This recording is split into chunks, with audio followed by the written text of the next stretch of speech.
जय श्री राम। नमस्कार, मैं आपका बाल सनातनी वक्ता माधव पांडे। नीलांबुजस्य मलकोमलांगन सीता समारो पितवामभागम पाणो महासा यकचारुचापम नमामि रामं रघुवंशनाथम। आज इस विराट हिंदू सम्मेलन में हम सब सम्मिलित हुए हैं, एक जगह एकत्रित हुए हैं। आखिर क्यों एकत्रित हुए हैं? सनातन धर्म की रक्षा करने के लिए। धर्मो रक्षति रक्षिता। यदि आप धर्म की रक्षा करते हैं तो धर्म भी आपकी रक्षा जरूर ही करेगी। गांधी नेहरू की करनी से दंड सनातन भुगत रहा। अरे हिंदू राष्ट्र बना होता तो कोई कष्ट नहीं होता। अरे हिंदू राष्ट्र बना होता तो कोई कष्ट नहीं होता। बच्चा बच्चा हिंदुस्तान के मातृभूमि पर मर मिटता और देशद्रोहियों की करनी से भारत नष्ट नहीं होता। देशद्रोहियों की करनी से भारत नष्ट नहीं होता। क्योंकि 1000 साल पहले एक मजहबी अंधे ने आकर हमारे सोमनाथ के मंदिर को उजाड़ा था, हमारे ग्रंथों को फाड़ा था, नालंदा विश्वविद्यालय को जलाया था, सनातन को खत्म करने की तैयारी थी। लेकिन हमारे सनातन धर्म ने एक बार भी हिम्मत नहीं हारी थी। और वही 1000 साल बाद कुछ मजहबी अंधे सीरिया, सूडान, गाजा में लड़ रहे हैं, झगड़ रहे हैं, मर रहे हैं, कट रहे हैं।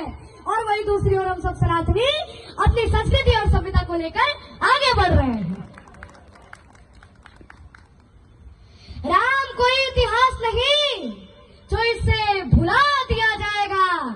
अरे तो राग है इस ब्रह्मांड का जो युगों युगों तक गाया जाएगा, जो युगों युगों तक गाया जाएगा। और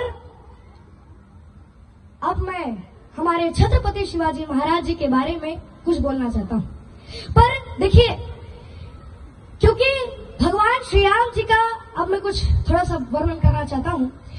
महाकवि वाल्मीकि मुनि ने अपने वाल्मीकि रामायण में यह स्पष्ट लिखा है, और ये ब्रह्मा का भी उद्घोष है कि आवतस्था शंति गिरियः सरितश्च महीतले ताप रामायण कथा लोकेशु प्रचरिष्यति।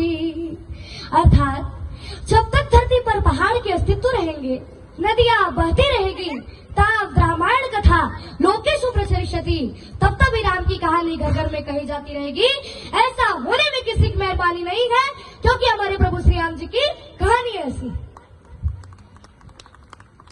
महाकवि जयदेव ने अपने प्रसन्न राघव नाटक में श्री राम के प्रति यह प्रश्न उठाया है कि कथम पुनरपि कविया सर्वे रामचंद्र मेव वर्णयन्ति। अर्थात सभी कवि प्रभु श्री राम जी का ये वर्णन क्यों करते हैं? और इसका उत्तर वे स्वयं देते हैं कि नायम कविनो दोष, इसमें कवियों का दोष नहीं है। तो फिर किसका दोष है भाई? इसका स्पष्टीकरण वे इस श्लोक के द्वारा करते हैं। सुषुप्ति नाम पात्रम रघुकुल तिलकमेकम कल्पताम कवीनाम को दोष सतु गुणगणाणाम गुण। अर्थात दोष उन कवियों का नहीं है, बल्कि दोष उनके गुण समूहों का है, जो कि बरबस करके अपने और आकृष्ट करके वर्णन करने हेतु बाध्य कर देते हैं।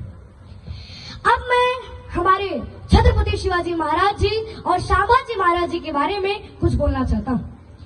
ये महाराष्ट्र छत्रपति शिवाजी महाराज जी की धरती है, ये महाराष्ट्र छत्रपति शाबाजी महाराज जी की धरती है। अफजल खान ने धोखे से कई हिंदुओं की भी हत्या की थी, और उसने संपत्ति लूटने के लिए कई मंदिर भी तोड़े थे। और इतना ही नहीं, बल्कि वही धोखा उसने हमारे छत्रपति शिवाजी महाराज जी के साथ किया। पर हमारे छत्रपति शिवाजी महाराज जी ने उस पर अपने वागलक से ऐसा घातक हमला किया कि उसकी तत्क्षण ही मृत्यु हो गई। तुम्हें फंसाने के लिए दुश्मनों ने फिर से जाल बिछाया है। जय भीम का नारा देकर फिर तुमको भरमाया है। छुरा भोंकने के लिए अफजल खान ने शिवाजी को गले लगाया है। पहचान भेड़िया वही है, बस अपना पूछ रंगाया है।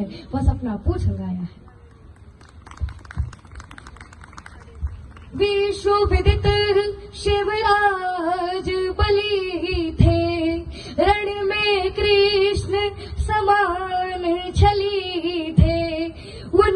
सब उद्योग फली थे। सुना नहीं तुम शिवाजी के, सुना नहीं तुम शांबाजी के, रण में जय जयकार जगाया तुमको कितनी बार, जगाया तुमको कितनी बार। 120 लड़ाइयां लड़ी सांभा ने, पर हारा कभी एक न था। नित दिन रस्ते चक्रव्यूह, जिसमें फंसता औरंगजेब था, जिसमें फंसता औरंगजेब था। हाथी घोड़े